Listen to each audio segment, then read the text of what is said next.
In this video, we're going to talk about instance methods. We're going to talk about some ways you can write instance methods more concisely in C# 6.0. I'm going to also talk about some features that apply to both instance methods and static methods. I'm going to talk about how to make optional parameters. And I'm going to talk about a way to write a method that takes a great many parameters. So in the previous course, we talked a lot about how to make static methods that perform computations and how they cause side effects. Instance methods are, as we've discussed previously, they are just the same as that, except that they have a receiver, which is the instance of the class that was to the left of the call. And that receiver appears in the instance method as the invisible this parameter. So we've seen how to call instance methods. We've seen a very small number of examples of how to write them. Let's take a look at a few more examples. All right, so here we are once again in Visual Studio. I've made a class called MethodExample. Once more, because I'm not very good at naming things. I've made an instance field here called number. And I haven't put any initializer on it. But this is an instance variable, so it is associated with a particular instance, and therefore can be accessed by any instance method via its this. So let's take a look at an example of that. Right? We could have a method that I'm going to call some method. It takes a new value. Remember, void methods are almost always useful for something that they do, some side effect that they have. In this case, the side effect that this thing has is it would set this dot number. Right? So when this runs, the result of this method would be the number field would change. And once again, of course, the this is optional. I could get rid of that, and it would be just fine. It would mean the same thing. All right. Similarly, we could have another void method here. And this time, its side effect is it reads this dot number, and it writes it out. Right? So again, same thing here. The this is optional. And you notice that it's made dim by Visual Studio to indicate that it's optional. Right? And now we could also have methods that are useful not for their side effects, but for their values. Right? So we could have a method add that takes an integer and returns an integer. And maybe it reads the instance field. Right? So in this case, it would return the parameter passed in, and then add to that the value of the field. Now, C# 6 adds a new syntax for this kind of method. You notice that there seems to be a fair amount of unnecessary verbiage here. Right? We've got braces around a single statement. We've got return that returns just a single expression. These kinds of methods are not as uncommon as you might think, particularly if you're programming in a functional style, which we're going to talk about only very briefly in this course. But it's common enough that C# 6 has added a syntactic sugar for it. And the syntactic sugar looks like this. So same thing as before. You say public. And again, I know I keep on saying this, but we will eventually talk about what public means if you haven't figured it out already. It returns an integer. The method's called add. It has the same argument list. So far, it's just the same as it was previously. But then instead of the braces and the return, we just have this thing, which I call a fat arrow. It's an equal sign and a greater than sign. And then the expression that is to be returned. And this is nothing more than a syntactic sugar for this. It's just very straightforward. It's just a short way to write a very short method. One of the ideas of C# 6 that Anders kept on repeating when he was designing the new version of the language is a one-line program should be one line long. Right? Well, this thing really is a one-line method, and yet it's 4 lines long. A one-line method really should be 1 line long, and now it is.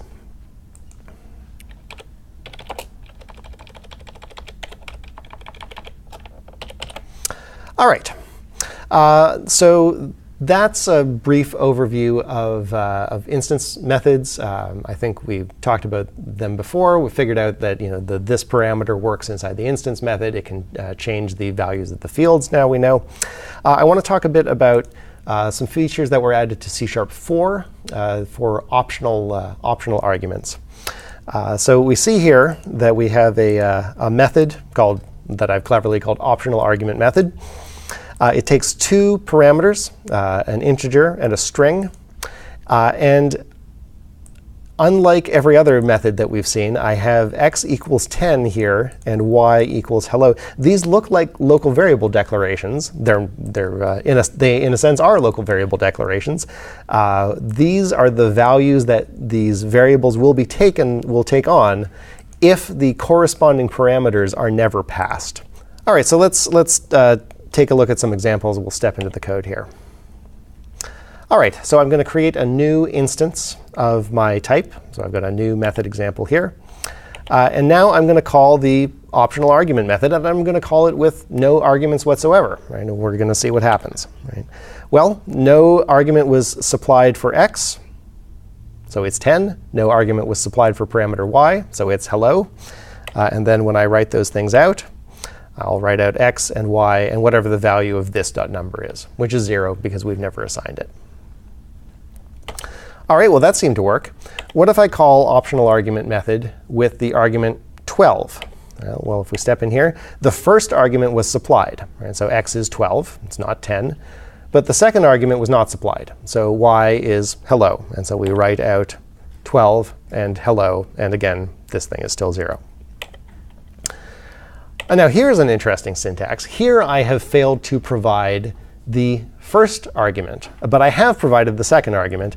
But how does C# know if I just said goodbye here? How would it know that I intended that to be the second argument and not the first argument, which isn't even a string?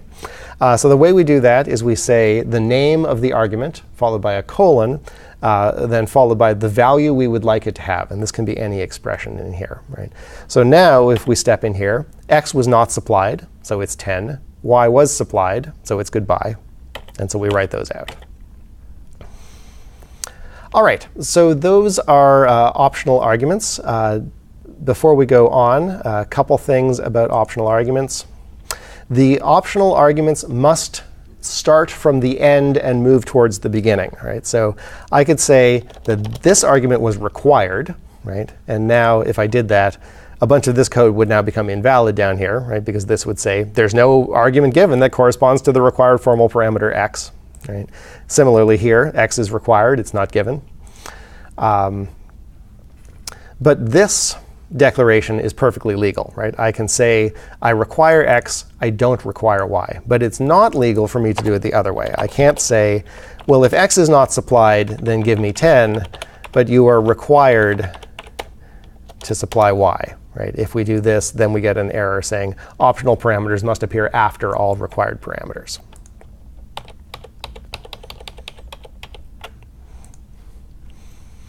All right, so that's optional parameters. And there's another feature whereby parameters can be made optional. And this was from the very beginning. This feature was in C# 1.0. So you see this rather a lot. These are called params methods in C#. If you're some kind of highfalutin computer science programmer, then you might call these variadic methods. I assure you that not one C# programmer in 100 will call them variadic methods. But that's what they're called. Variadic meaning taking any number of variables as its arguments. So here we have a params method. It has one argument that is required.